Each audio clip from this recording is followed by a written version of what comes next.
वो महज 15 साल की थी जब उसने इस दुनिया को अलविदा कह दिया। वो होलोकॉस्ट में मारे गए 60 लाख यहूदियों में से एक थी।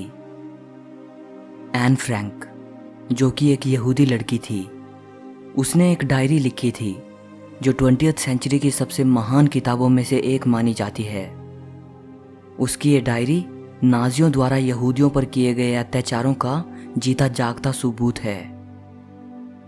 इस वीडियो में आप एन फ्रैंक के बारे में 21 ऐसी बातें जानोगे जो शायद ही आपको पता हों, सो वीडियो को आखिर तक जरूर देखना। नंबर 21। एन का जन्म जर्मनी के फ्रैंकफर्ट शहर में हुआ था।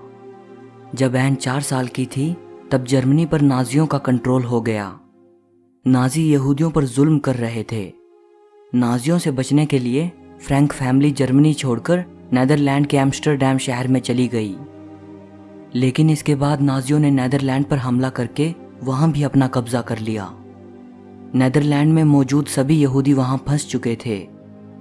नाजी यहूदियों को ढूंढ ढूंढकर कंसंट्रेशन कैंप्स में भेज रहे थे। नंबर 20। उस दौरान फ्रैंक फैमिली ने एम्स्टर्डम में ही छिपने का डिसाइड किया और वो एक बिल्डिंग के अंदर एक सीक्रेट अपार्टमेंट में छिप गए। उसी अपार्टमेंट को सीक्रेट एनेक्स कहा जाता है। सीक्रेट एनेक्स में फ्रैंक फैमिली के साथ 4 और यहूदी लोग छिपे हुए थे। नंबर 19। सीक्रेट एनेक्स में जाने के 24 दिन पहले ही एन 13 साल की हुई थी। उसके 13th बर्थडे के मौके पर उसके फादर ने उसे एक डायरी गिफ्ट की थी। इसके बाद 6 जुलाई 1942 को एन और उसकी फैमिली नाजियों के डर की वजह से सीक्रेट एनेक्स में छिप गए, जहां उन्होंने पूरे 2 साल और 35 दिन बिताए। इन्हीं 2 सालों के दौरान ही एन ने अपनी डायरी को लिखा था। नंबर 18। 4 अगस्त 1944 को नाजियों ने सीक्रेट एनेक्स में छिपी फ्रैंक फैमिली को ढूंढ लिया। नाजियों ने उनको एम्स्टर्डम से ओशविट्ज कंसंट्रेशन कैंप में भेज दिया। ओशविट्ज पहुंचने पर पुरुषों को तो महिलाओं और बच्चों से एकदम अलग कर दिया जाता था। सो एन के फादर ओटो फ्रैंक तो जल्दी ही अपनी फैमिली से अलग हो गए, लेकिन एन, उसकी बड़ी बहन मार्गो और उनकी मदर काफ़ी दिनों तक ओशविट्ज कंसंट्रेशन कैंप में इकट्ठे रहे। वहाँ उनसे काफ़ी भारी काम करवाया गया।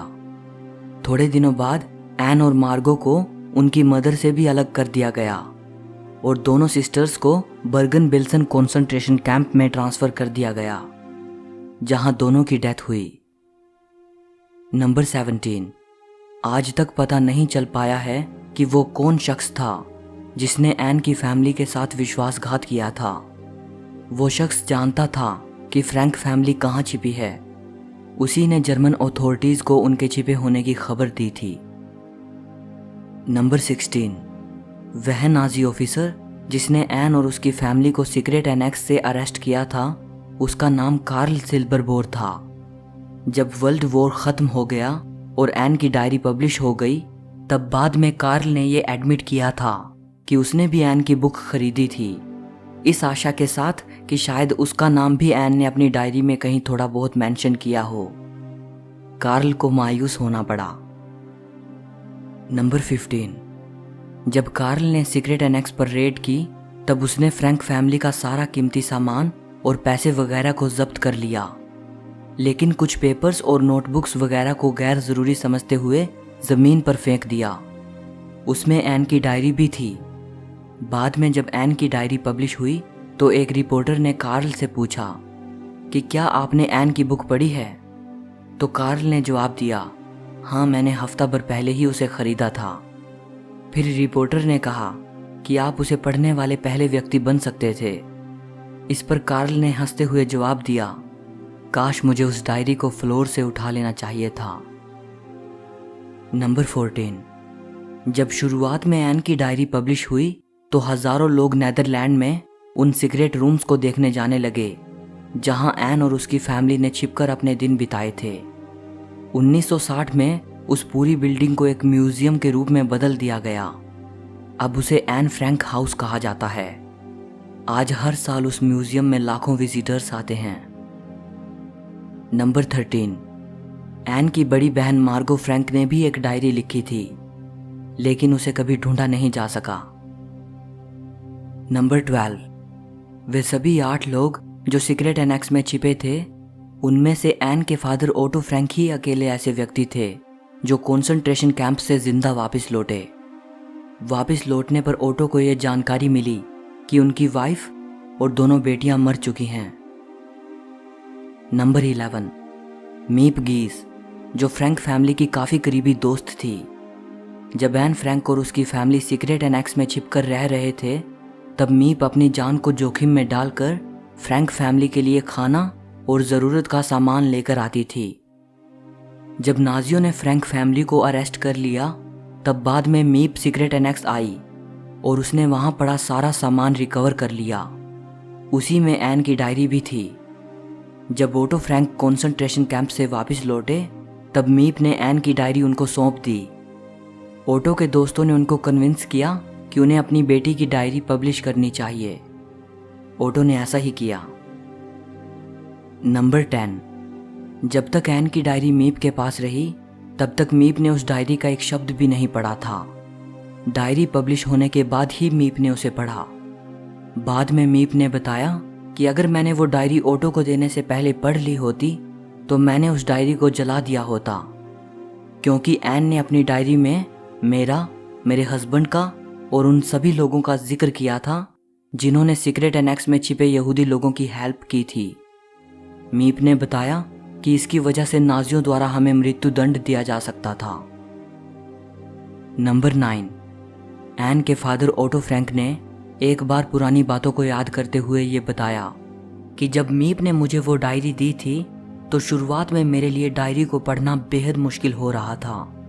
मैं कुछ ही पेज पढ़ पाता था क्योंकि दुख भरी यादें मुझ पर हावी हो रही थी। एन की बातों को पढ़कर मुझे ये एहसास हुआ कि ये वही एन नहीं है जिसे मैं अपनी बेटी के रूप में जानता था। मेरे लिए ये एक रेवलेशन था। मुझे उस बच्ची के गहरे जज्बातों और विचारों का कोई अंदाज़ा नहीं था। ओटो ने आगे कहा कि एन की डायरी पढ़ने के बाद मैं इस नतीजे पर पहुंचा हूं कि ज़्यादातर पेरेंट्स अपने बच्चों को बहुत कम जानते हैं। नंबर 8, वैसे तो एन की सैकड़ों फोटोग्राफ्स आपको इंटरनेट पर मिल जाएंगी, लेकिन बात करें अगर एन की रियल फिल्म फुटेज की, तो सिर्फ एक ही छोटा सा फुटेज मौजूद है जिसमें महज 4 सेकंड्स के लिए एन नज़र आती हैं। ये छोटा सा फुटेज 1941 में रिकॉर्ड की गई एक साइलेंट फिल्म का हिस्सा है। इस फिल्म को एन के नेबर्स की शादी के लिए फिल्माया गया था। फुटेज में नजर आता है कि एन सेकंड फ्लोर की विंडो से नए शादीशुदा कपल को देखने की कोशिश कर रही है। वर्ल्ड वॉर खत्म होने के बाद उस शादीशुदा कपल ने यह फुटेज एन फ्रैंक म्यूजियम को सौंप दिया था। नंबर 7, नेल्सन मंडेला एक बार बता रहे थे कि जब वो जेल में थे तब उन्होंने एन की डायरी पढ़ी थी और उससे उन्हें बड़ी हिम्मत और आशा मिली थी। 1994 में मंडेला को एन फ्रैंक फाउंडेशन की तरफ से ह्यूमैनिटेरियन अवार्ड दिया गया था। नंबर 6, ये माना जाता है कि एन की ये डायरी बाइबल के बाद दूसरी सबसे ज़्यादा पढ़ी जाने वाली बुक है। ये दुनिया की सबसे फेमस डायरी है। इसे 70 से भी ज़्यादा भाषाओं में ट्रांसलेट किया जा चुका है। नंबर 5, एक चीज़ जो हमें एन की डायरी से जानने को मिलती है वो ये कि एन के अपनी मदर के साथ बहुत ज़्यादा अच्छे रिश्ते नहीं थे। उनके बीच अक्सर झगड़े होते थे। एन अपने फादर के ज़्यादा क्लोज थी, जबकि मार्गो अपनी माँ के ज़्यादा करीब थी। माँ और बेटी के बीच एक डिफ़िकल्ट रिलेशनशिप होने के बावजूद भी एन की मदर के बारे में ये कहा जाता है कि वो एक बेहद डिवोटेड मदर थी। आई विटनेसेस बताते हैं कि कंसंट्रेशन कैंप के दिनों में उनकी मदर ने अपनी रोटी का आखिरी निवाला तक अपनी बेटियों के लिए बचाए रखा। एन की मदर की मृत्यु स्टारवेशन की वजह से हुई थी। नंबर 4, कंसंट्रेशन कैंप के दिनों में एन को अचानक राह चलते उसके 2 दोस्त मिल जाते हैं, नैनेट प्लिट्स और हना गोसलर। दोनों ही एन की स्कूल के दिनों की दोस्त थी। एन की फैंस के थ्रू उनसे बातचीत भी हुई। नैनेट और हना दोनों ने ही होलोकॉस्ट से सरवाइव किया था और आज वो 91 साल की हैं। नंबर 3, आज तक ये पता नहीं चल पाया है कि कंसंट्रेशन कैंप में कब और किस दिन एन की मृत्यु हुई थी। ये अंदाज़ा लगाया जाता है कि शायद फरवरी या मार्च में एन की मृत्यु हुई होगी। डच अथॉरिटीज़ का ये मानना है कि शायद मार्च के महीने के आखिरी दिनों में एन और मार्गो दोनों मर गई थी। मार्गो की मृत्यु एन से कुछ दिन पहले हो गई थी। दोनों की मृत्यु टाइफस की बीमारी की वजह से हुई थी। उस वक्त मार्गो 19 साल की थी और एन 15 साल की। नंबर 2, 15 अप्रैल को ब्रिटिश आर्मी ने बर्गन बेल्सन कॉन्सेंट्रेशन कैंप को लिबरेट करा दिया था। दुख की बात यह है कि वो कैंप लिबरेट कराए जाने के महज कुछ ही हफ्ते पहले एन की मृत्यु हुई थी। नंबर 1, एन एक जर्नलिस्ट और फेमस राइटर बनना चाहती थी। वो अपनी ज़िंदगी में कुछ महान करना चाहती थी। 5 अप्रैल 1944 को अपनी डायरी में उसने लिखा था, मैं उन औरतों जैसा जीवन जीने के बारे में सोच भी नहीं सकती जो अपना काम करती रह जाती हैं और भुलाती जाती हैं। मैं इस तरह का जीवन नहीं जीना चाहती जैसा कि ज़्यादातर लोग जीते हैं। मैं एक ऐसा जीवन जीना चाहती हूँ जिससे दूसरे लोगों को फ़ायदा हो, उनको भी जिनसे मैं नहीं मिली। मैं मरने के बाद भी जीना चाहती हूँ। आज अगर एन ये देख पाए कि इतनी छोटी सी उम्र में उसने कितने लोगों को इंस्पायर किया है, तो शायद उसकी खुशी का कोई ठिकाना ना रहे। एन, तुमने कर दिखाया। तुम हमेशा जिंदा रहोगी जैसा कि तुम चाहती थी। उम्मीद है कि ये वीडियो आपको पसंद आई होगी।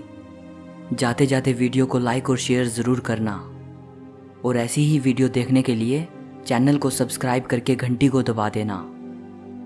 सो मिलते हैं अगली वीडियो में।